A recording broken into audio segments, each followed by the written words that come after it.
Salut Clara, comment ça va? Là, ça va super bien, merci. T'es en forme? Oui. Alors, ensemble, on va jouer au Tu es plus. On va commencer à l'école. Est-ce qu'à l'école, tu étais plus team demi-pension ou team externe? Malheureusement, demi-pension. C'est vrai? Ça n'a pas été toujours une découverte gustative très intéressante, mais c'est vrai que c'est quand même sympa le fait d'être avec ses potes au déjeuner. À l'école, t'étais plutôt leader de classe ou suiveur? De suiveuse en l'occurrence. Je dirais ni l'un ni l'autre. Hein. J'ai trouvé une position intermédiaire assez intéressante où tu te fais pas trop remarquer, t'es pas non plus à côté du chauffage derrière, tout en milieu de classe, voilà, plutôt. Mais je travaillais assez bien. Justement, team je fais mes devoirs ou team je fais jamais mes devoirs? Je travaillais bien sans ne faire jamais C'est vrai? aucun devoir. Ça c'est le rêve de tout étudiant, Non, tout mais c'est élève. pas ça. J'écoutais par contre en classe. J'étais passionnée par les profs intéressants, notamment sur l'histoire.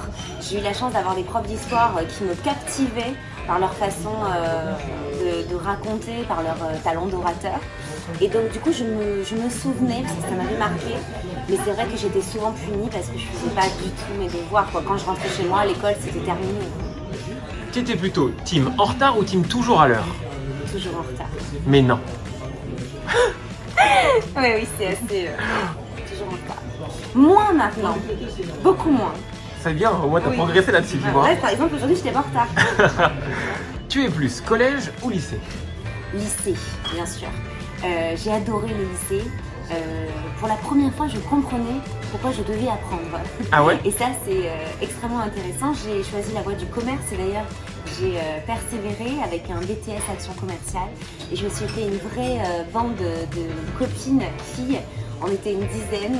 On a pris le pouvoir sur la classe. C'était pas toujours très simple pour les professeurs, mais quelles années fantastiques, c'était génial. En termes de matière, t'es plus EPS ou art plastique? Art plastique. Ah ouais? Ouais. Je fais du sport aujourd'hui maintenant, mais j'ai trouvé en le yoga la discipline qui me convient parfaitement parce que c'est vrai que toute ma vie j'ai dû faire attention à mon physique parce que j'adore manger, donc bien sûr je dois équilibrer avec le sport, mais courir sur un tapis, lever des poids et tout, ça y est, je peux plus supporter.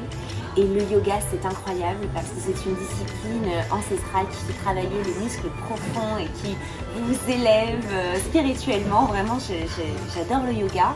Mais du coup, voilà, je suis pas une sportive dans l'âme qui aime courir, qui aime faire du vélo, etc.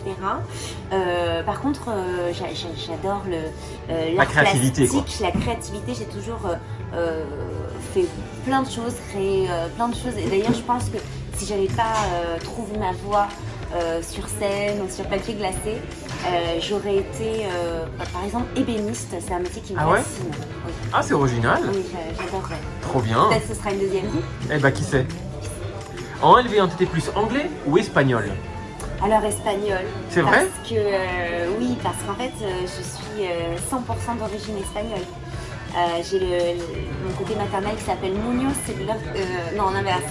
Mon côté paternel qui s'appelle Muñoz et l'autre côté Hernandez. Ah oui. Je sais pas si vous voyez, on vient directement d'Espagne sous la domination de Franco, mais les deux familles sont parties s'installer en Algérie. Et ensuite on a atterri en France, donc je suis totalement immigrée. Ils sont espagnols dans les veines. Et c'est vrai que c'est marrant parce que mes parents ne parlent plus espagnol, mes grands-parents l'ont perdu déjà, donc ça vient de mes arrière-grands-parents. Et pourtant, dès qu'on se retrouve à entendre une langue qu'on a en nous, eh bien ça vient beaucoup plus instinctivement qu'une langue qui sort de nulle part. Pourtant j'adore l'anglais, j'ai beaucoup en Angleterre et aux États-Unis, donc je me débrouille. Mais c'est vrai que l'espagnol, à l'école, ça a été plus simple. Dans les matières, t'étais plus mathématiques ou histoire? Tout ce qui est littérature. Ah ouais? J'ai adoré le français, j'ai adoré découvrir les grands auteurs, j'ai été fascinée par Racine notamment. Que le jour recommence et que le jour finisse sans que jamais Titus puisse voir Bérénice. Oh là là! Je suis une grande amoureuse de la littérature romantique. Je suis une passionnée d'histoire. D'ailleurs, je regarde que ça à la télévision. Quand je regarde la télé, c'est assez rare, mais j'aime beaucoup Secret d'Histoire, par exemple. Mais c'est bien qu'on apprenne ça, parce que c'est vrai que c'est pas quelque chose que... Moi, je le dis rarement, c'est pas... Enfin, Moi, je suis pas forcément dans le... J'ai pas envie tout le temps de revendiquer d'être une femme intelligente d'aujourd'hui. Enfin, je veux dire, quand on se sent à l'aise dans sa peau, c'est presque après un peu inutile à l'aube de la quarantaine de vouloir absolument révéler plein de choses. Ce qui est intéressant, c'est de pouvoir échanger avec ses amis, avec les gens qui nous aiment vraiment. Et ensuite, quand on est en milieu parce qu'on est médiatique, et bien simplement on répond aux questions. Mais voilà, c'est avec plaisir que j'y réponds. Et bah tu vois, c'est pour ça que j'ai créé ma chaîne YouTube. C'est pour pouvoir découvrir un peu différemment les personnalités et un peu sortir de ce qu'on a habituellement dans les médias. Bon, et voilà. oui, tu comprends. Dans les expressions, est-ce que tu es plus pain au chocolat ou chocolatine? Et non, je ne suis pas de Toulouse, même si j'adore le Gers, voilà, toute cette région, etc. J'adore. J'y vais souvent, j'ai beaucoup d'amis là-bas, mais... Pain au chocolat. Ah oui, pain au chocolat. La question à l'origine. Mais à la base, je suis marseillaise, on dit je suis pain au chocolat, et j'ai vécu 15 ans ici, on dit pain au chocolat ici, donc... Toi, définitivement. T'appelles ça comment? Tu dis un sac plastique, un sachet ou une poche quand tu demandes un je sac? n'habite pas Toulouse et c'est vraiment une expression, je crois, de là-bas, hein, la poche. Hein. Ouais, mais moi, tu vois, je dis sac plastique. Alors, j'aimerais bien que maintenant on dise un sac. Sac à déchets. Voilà. Pour éviter le plastique pour notre bonne vieille planète. Tu dis du lait ou du lait?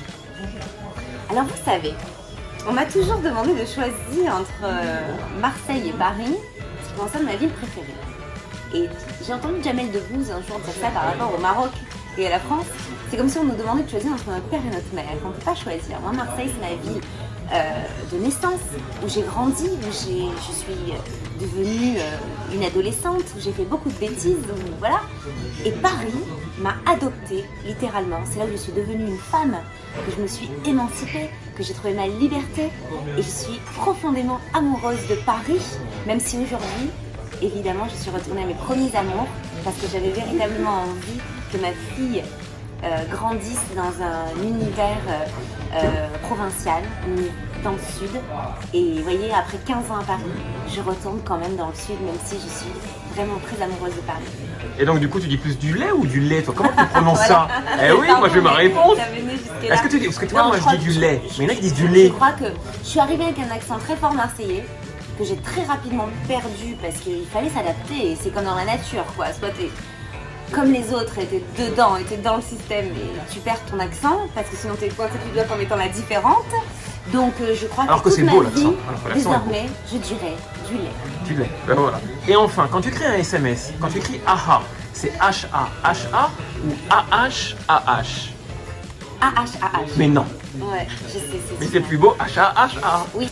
Est-ce qu'on peut considérer que les onomatopées ont véritablement un orthographe juste ou faux? Ça, je ne sais pas. Mais c'est vrai que, en fait, je crois que j'inverse. Je mets H-A-A-H. Voilà, comme ça, je suis sûre de ne pas me tromper. T'as trouvé ton style à toi? Ouais, c'est bon. Burlesque ou moderne? Ça, c'est génial comme question. Parce que c'est exactement l'essence de mon cabaret. En fait, j'essaie de tourner autour de la fantasmagorie du mot cabaret, c'est-à-dire tout ce qui fait référence aux années 30, aux années folles, aux plumes, au strass, à la légèreté, et finalement de l'ancrer dans notre époque avec des disciplines d'aujourd'hui comme la pole dance. On a la chance d'avoir la double championne et vice-championne d'Europe de pole dance qui s'appelle Coralie Père. Par exemple, il y a peu de temps, elle a introduit dans mon cabaret la flying pole, qui est une barre en fait au lieu de qui est fixée au plafond et fixée au sol.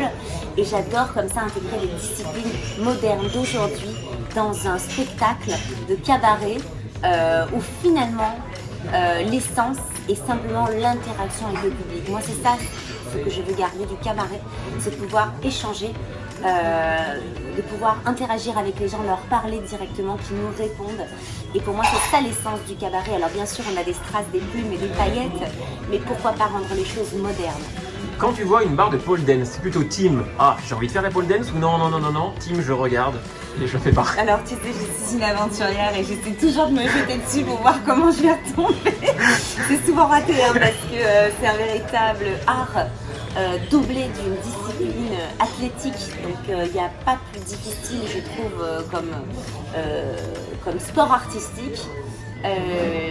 Mais j'essaie toujours de me pendre au cerceau, hein, et à la barre.